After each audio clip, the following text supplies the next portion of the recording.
ในผ่านจะยิ่งอยู่นี่แมนเราเบิ่งยางมันเต็ม ยางมัน ผ่านอยู่คือ10 ปลายแมตรโตแหลกในผ่านยิ่งพอดีเขาโตแก้มมันเขา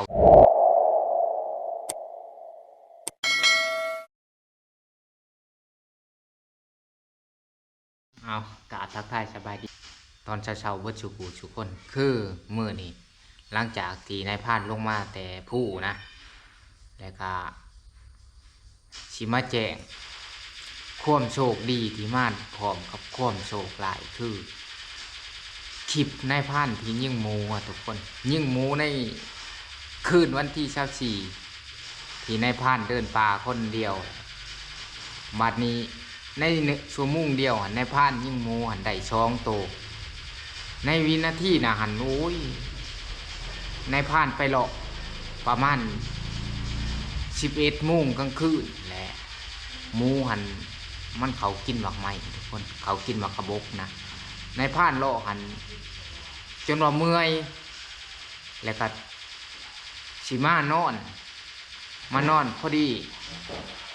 พอมาหอดตินเนาะแล้วก็บัดนี้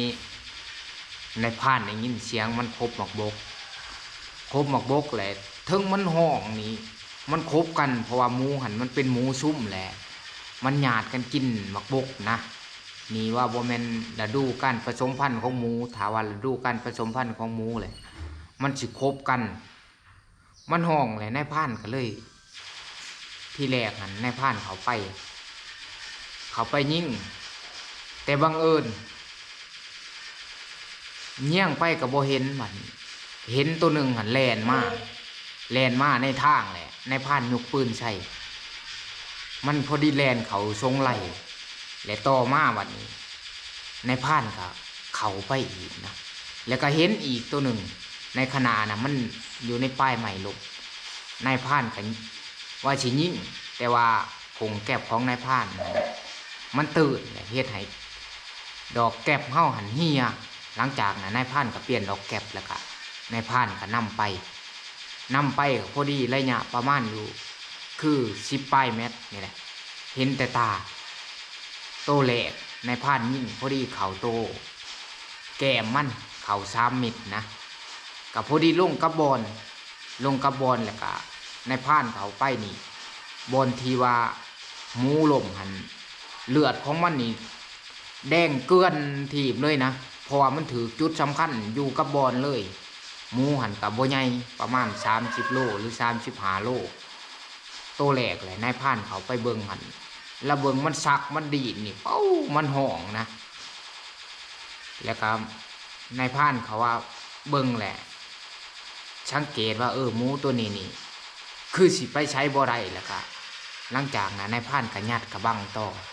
ยัดกระบังเลยไปนับหมูมันเพราะว่าหมูชุ่มนี่มันลายจุดประสงค์หนึ่งนะหมูในระดับ30 โล30 ปลายโลนี่เวลามันตื่นนี่มันแลนไปแล้วมันสิจอดแลนไปแล้วมันสิจอดนะมันสิจอดแล้วก็นายพรานได้ยินรหัสเพราะว่าหมูนี่มีอยู่ระดับ10 ปลายโตนายพรานก็นำไปกับบ่กว้างบ่ใกล้ดอกแล้วก็เห็นโตที่2มันยืนเป็นคู่อยู่แล้วก็โตที่นายพรานยิ่งใดโตที่2หันมันยืนปิ่นก้นมาพอดีนายพรานเห็นก็บ่กว้างบ่ใกล้เพราะว่าในสถานที่นะหันมันเป็นชงไหลพอหกว่าเลยเพราะว่ามันสิเป็นเชื่อยเลยเป็นฉลามปลาไหลแต่ว่าในผืนมันหันกะสิแป้นแน่มันสิเป็นไม้ไหลหันเป็นแหนงขึ้นแหละ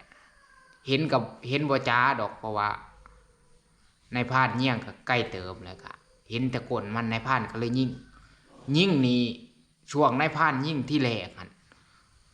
หมูตัวหนานตัวที่2หันมันห้องปี้โลดในพานก็แล่นเข้าไปขนาดนะแล่นเข้าไปแต่ว่าบ่ทันยัดกระบังและบัดนี้นายพรานก็คิดว่าถือแต่ถือจุดบ่สำคัญเพราะว่าตอนยิ่งหันหมูมันแตกนี่บึ้นโลดนะเพราะว่าในบอลที่นายพรานยิ่ง2 โตที่2หันมันยืนเฮี้ยงกันกับบ่ใกล้ปานใดตัวหนึ่งหันยืนปินหน้ามาเลยตัวหนึ่งหันยืนปินหลังมานายพรานก็เลยยิงตัวปินหลังมาแล้วมันก็แต ทะลุภูพายเลยตัวที่อยู่บริเวณอ้อมๆข้างบัดนี้นายพรานเขาไปเบิ่งเขาไปแหละหมูตัวที่ยิ่งถือกันมันก็ย่างเคี้ยวนายพรานเลยคิดว่ามันถือขาแล้วก็คุ้มยัดกระบังต่อคุ้มยัดกระบังแล้วก็บ่เห็นบัดบ่เห็นนายพรานก็เลยโอ้ยมาคิดคือสิบ่ได้แหละเพราะว่าในตัวที่สองหันกะถือแต่นายพรานนั่นมั่นใจว่าถือขาเพราะว่ามันย่างไปได้ย่างไปซึ่งมันไปลัดตัวใหม่หลังจากยัดกระบังแล้วไปลัดตัวใหม่แล้วก็ไปเบิ่งชวนแล้วก็พอดีบ่แม่นว่าย้อนความบังเอิญตัวที่สองนายพรานไปเพราะว่าป่ามันหกแล้วก็อีกจุดประสงค์หนึ่งกลางคืนแหละเฮาบ่จักกรรมก็เลยไปพรานตัวที่มันไปนั่นแหละทุกคนพรานแล้วก็มันระเบิงโคมไหม้มาลึกคึกคักแล้วก็นายพรานคิดว่าแม่นตัวที่ยิ่งตัวที่สองก็เลยนำไปบัดนี้เห็นยางมันก็ได้ตอนน่ะโอกาสที่สิได้นายพรานก็ยังว่า50เพราะว่านำไปได้ประมาณ10เมตรแหละยางมันบ่อีกจุดประสงค์หนึ่งคือมันถือสูงแหละเฮ็ดให้ยางหันบ่ลายบ่คือถือแถวพื้นท้องแถวหยังยางมันสิออกลายก็บ่เห็นนายพรานก็ยืนพังรหัสหลังจากนะหันประมาณ50เมตรมันล่มทุกคนเพราะว่าแถวปอดแถวเครื่องในมันนี่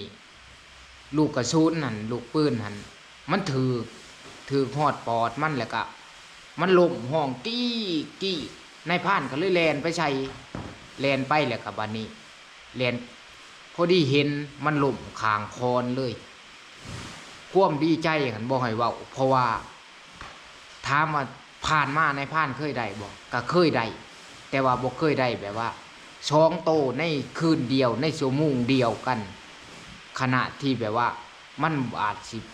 บ่ได้แต่ว่ามันได้ทั้งสองนะแล้วก็ส่วนน้อยที่สิมีคนได้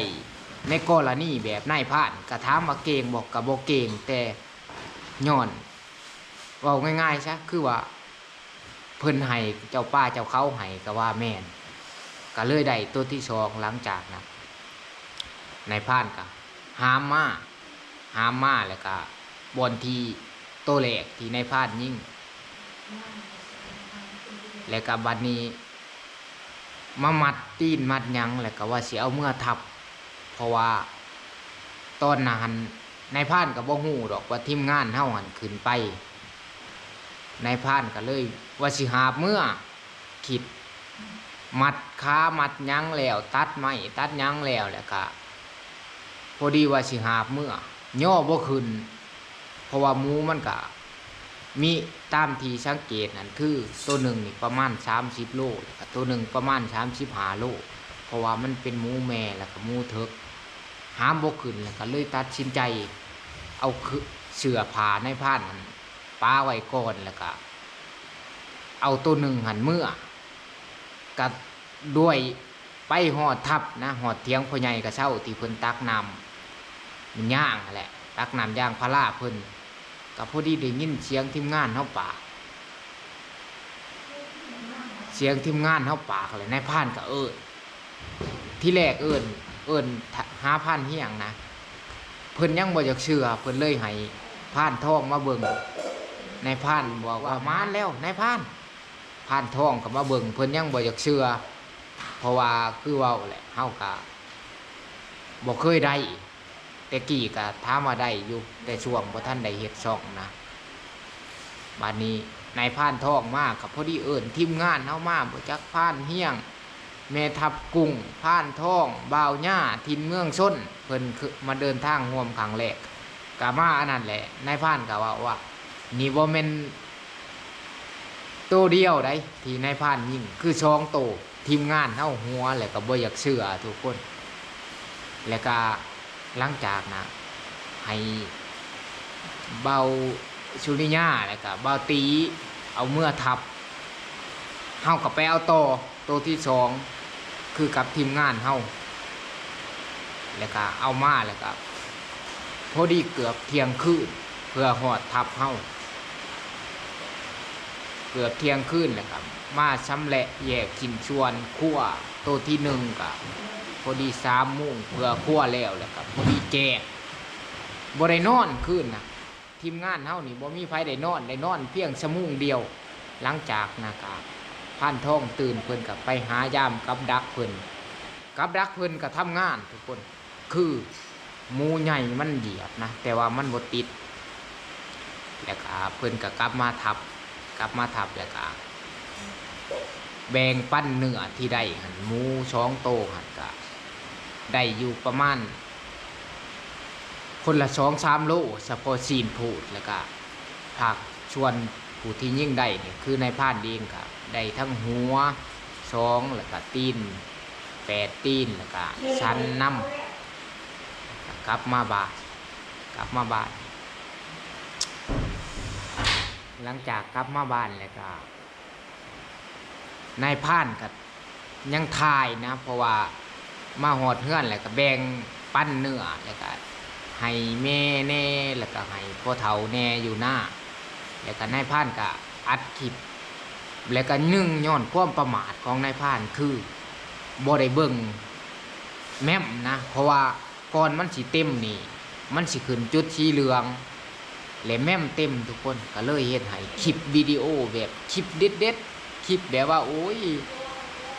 บ่น่าเชื่อว่ามันสิเกิดขึ้นเพราะว่าทีมงานเฮานี่ก็เคยเกิดขึ้นคือพานเฮียงแต่ก่อนนะคลิปเพิ่นก็สิเป็นแบบเดียวกับนายพรานเพราะว่าคลิปมันเต็มแล้วมันสิเข้าบ่ได้มันก็เลยหายไปเลยแหละก็ความเสียใจหันบ่ให้เว้าซ้ำกินข้าวหัน100 ติบทุกคนนายมานอนคิดโอ้ยหาวิธีแก้อยู่นอนคิดนอนอ่านแต่บางที่ถ้าว่ากู้คืนได้ก็นายพรานก็ดีใจแต่สำหรับนายพรานคิดนี่ว่า50ทุกคนคือจุดประสงค์ที่ออกมาเว้านี่ถ้าว่าทุกคนอยากเห็นแบบจ้าๆแจ้งๆให้ไปติดตามที่ช่องเมียของนายพรานคือช่องแม่น้องน้ำพลคนหากินเนาะเพราะว่ามันสิมีเป็นบางคลิปแล้วก็เป็นบางช่วงที่นายพรานใช้โทรศัพท์ถ่ายเพื่อสิลงช่องของแม่น้องน้ำพลแล้วก็ถ่ายแบบเห็นจ้าๆเลยนะแบบเห็นโตหมูแล้วก็เห็นตอนกินแบบในขนาดแบบเห็นแจ้งๆเลยแบบบ่ยังเพราะว่าช่องของแม่น้องน้ำพลนั่นก็บ่ทันผ่านกฎเกณฑ์ของ YouTube นายพรานก็เลยถ่ายแบบจ้าๆแจ้งๆหากทุกคนเข้าไปติดตามช่องของแม่น้องน้ำพลในเด้อทุกคนเพื่อเป็นกำลังใจให้พวกเฮาทั้ง2 คนทั้งนายพรานแล้วก็แม่น้องน้ำพลเพื่อสิมีกำลังใจเฮ็ดคลิปใหม่ๆอีกต่อไปเอ้าสุดท้ายนายพรานก็สิไปหาคั่วหัวหยังหัวที่ได้แหละคือหัวหมูหัวหนึ่งแล้วก็อีกหัวหนึ่งให้แม่ของนายพราน